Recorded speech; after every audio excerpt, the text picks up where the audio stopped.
Assalamualaikum warahmatullahi wabarakatuh. Apa kabar anak-anak semua? Semoga dalam keadaan sehat ya. Kembali lagi bersama Ustadz Al di pelajaran IPA. Sebelum kita memulai pelajaran, alangkah baiknya kita berdoa agar apa yang kita pelajari hari ini dapat bermanfaat untuk kita dan diberkahi Allah Subhanahu wa taala. Berdoa dimulai.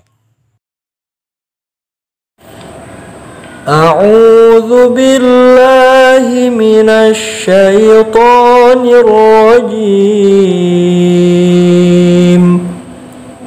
بسم الله الرحمن الرحيم رضيت بالله ربا وبالإسلام دينا وبمحمد النبي ورسولا رب زدني علما وارزقني فهما وعملا صالحا والحمد لله رب العالمين.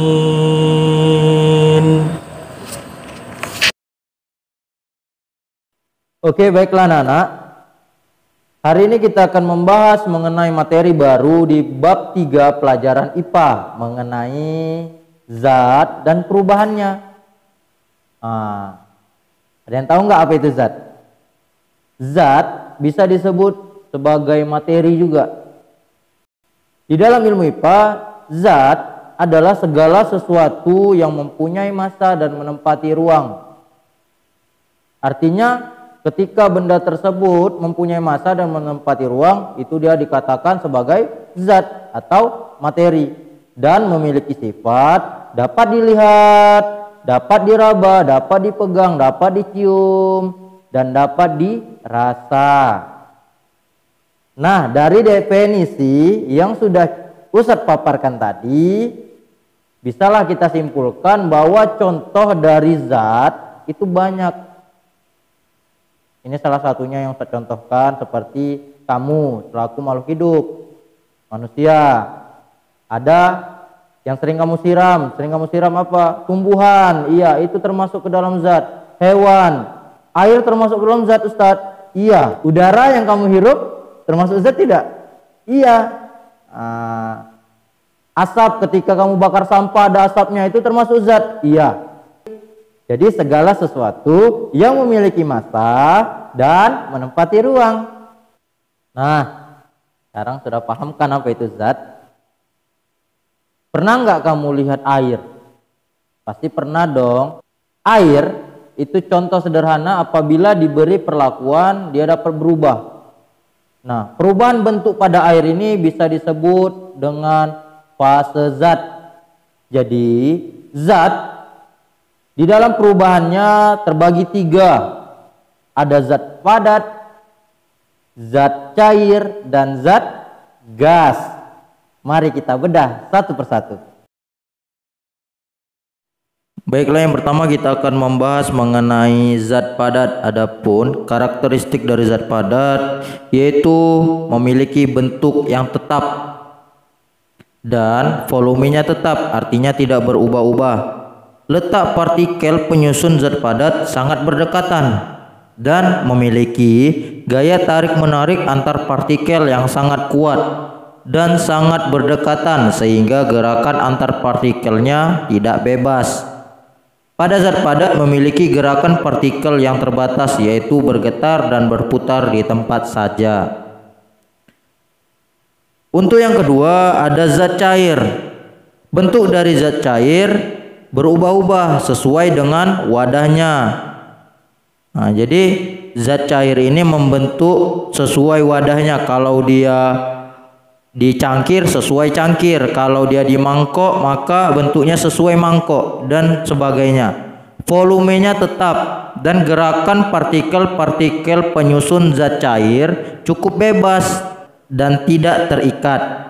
Untuk letak antar partikel relatif berdekatan bila dibandingkan dengan gas, tetapi bila dibandingkan dengan zat padat sangat lebih jauh. Dan yang ketiga ada zat gas. Bentuknya berubah-ubah, artinya berubah-ubah dan memenuhi ruangan, tidak tetap.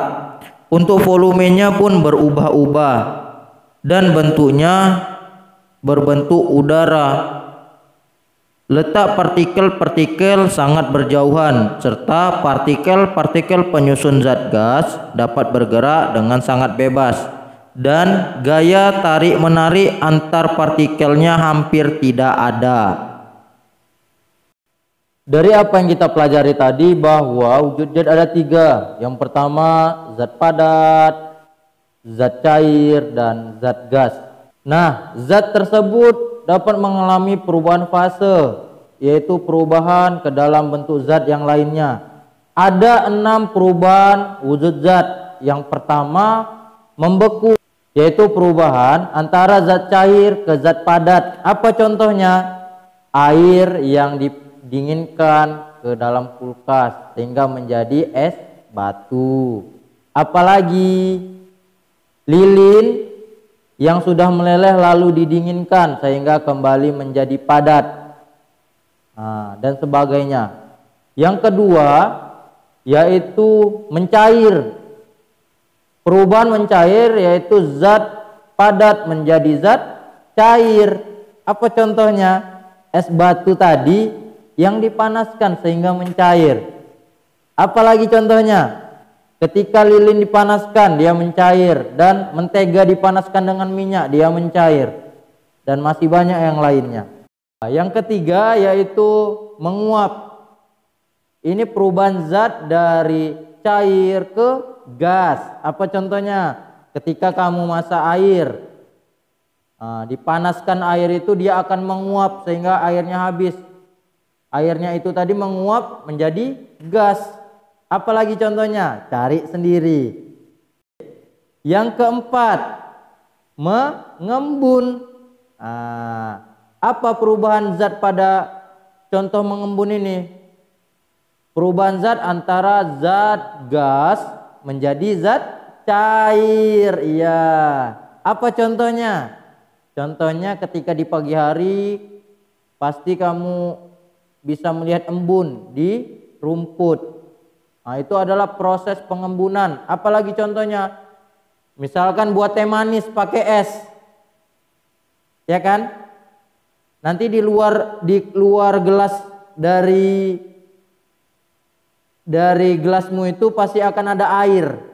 Air itu apa? Embun dari es yang ada di dalam itu tadi. Oke, contoh dari mengembun. Ketika buat air teh manis yang mendidih itu, ditutup dia atasnya. Di atas tutupnya itu pasti akan ada air-air. Nah, itu proses pengembunan. Yang kelima, menyublim, yaitu perubahan zat padat ke gas. Apa contohnya? Kapur barus. Ketika kamu simpan kapur barus di lemari baju, maka lama-kelamaan akan habis. Itu dimakan tikus? Tidak. Dia mengalami proses penyublimasi. Dan yang terakhir, mengkristal, yaitu perubahan gas menjadi padat. Apa contohnya? Peristiwa terjadinya salju. Nah, dia menjadi kristalisasi di situ. Oke, mungkin itu aja. Semoga paham. Assalamualaikum warahmatullahi wabarakatuh.